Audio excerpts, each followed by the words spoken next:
Welcome to another installment in this Introduction to Philosophy intensive course. It's probably the least of my intensive courses that I had planned. In this segment, I'm going to sort of be introducing modern philosophy. Now, we last did Aristotle. We did so far in this course we've done Pre-Socratics, Plato, and Aristotle. I've done Aristotle in sort of a smaller amount of detail, and that's only because I want to get onto different things. And I did videos in this course about Aristotle. I've done two of them. One of them on his metaphysics, one of them on his ethics. And now, in the future, I do, outside of this course, I want to expand on Aristotle, of course. But for these current purposes, the two videos I've done on him have been good enough. And I think Plato did like 4 or 5. But I want to introduce the idea of modern philosophy, and between Aristotle and Descartes, I've skipped.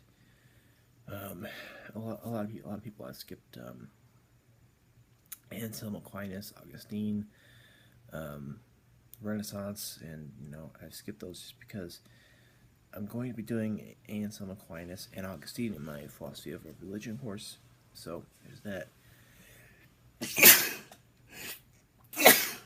Sorry.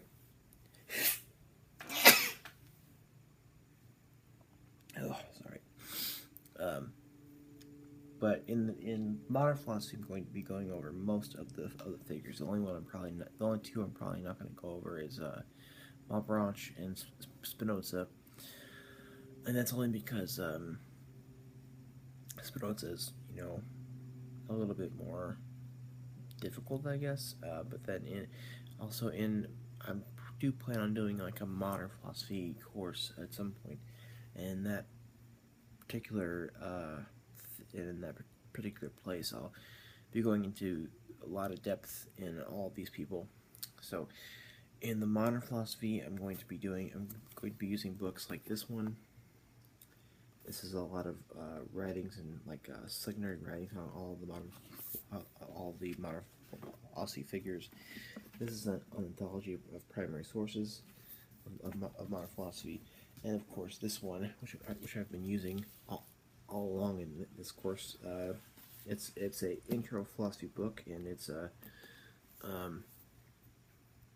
basically has texts and secondary writings on it, and it's all in one. And it has basically from Pre-Socratics all the way to like Heidegger. So I'll be using these three continually here. But first of all, I want to kind of discuss modern philosophy here. Modern philosophy, there are two schools of thought which are to be that we're going to be discussing here, and I'll do one of them first, and I'll follow with the second one. The first one is called rationalism. Rationalism are people like Descartes, Leibniz, Malebranche. And sometimes Spinoza as well, but he's not somebody that we're going to be going into. They are rationalists because they are less about the empirical sense, and they're more about doing metaphysics. And later, when Kant comes along, and we will do a good bit about Kant. When Kant comes along, he sort of condemns the whole rationalist metaphysics thing, because rationalism and their metaphysics is doing metaphysics about the soul, the world, and God.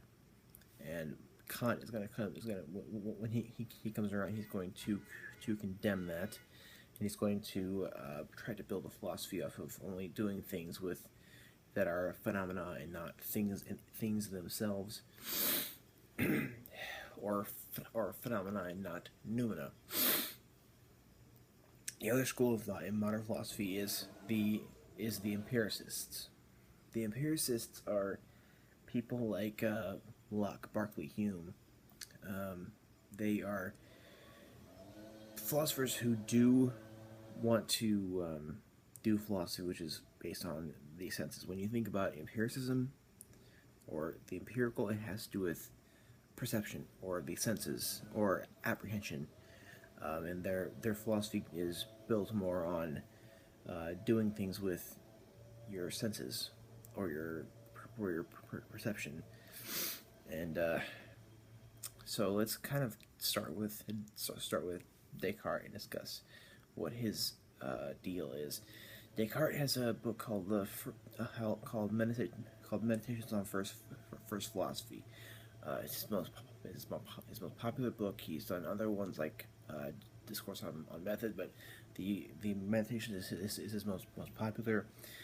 In that book, he starts to doubt everything that he's had, and he tries to create a infallible epistemology.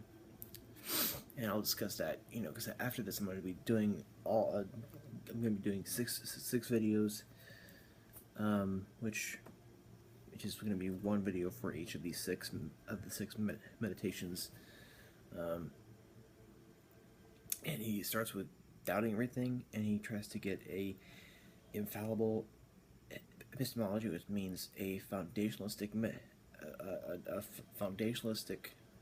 epistemology where he can take things that he knows indubitably to be true and build all other things on top of those. And he comes up with a few things by the end of the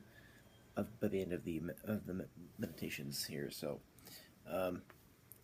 we then have Leibniz, which has his monads, and that's something I will be going into some detail about.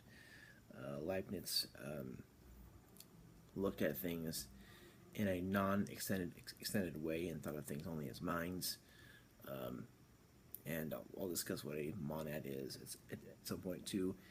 Then we have Locke, which has a certain epistemology of innate ideas, which we will discuss there too. Hume talks about causation and many other things, and Berkeley has a idealism. So, and we'll discuss what a idealism is as well, and we'll go through all these people. And then after that, we will move towards Kant. So, Kant is going to be a big one for me in this course, because he's going to be taking a lot of work to cover him, because he's obviously a very, very big figure, and I will be taking it very, very seriously when I am covering him, because he's very, very important. And just overall, the plan is we go to Kant, and then we do 19th century philosophy, and then we are going to sort of do a little bit about Russell and Wittgenstein, and a little bit about logical positivism, and then we'll probably stop there in the chronological way of things, and then we will do segments about every single branch of philosophy, and that is basically how we will end this course, which that will be quite a while from now. But thank you guys for watching this course. Let me know if this is helping at all, and if I can do anything different, and thank you.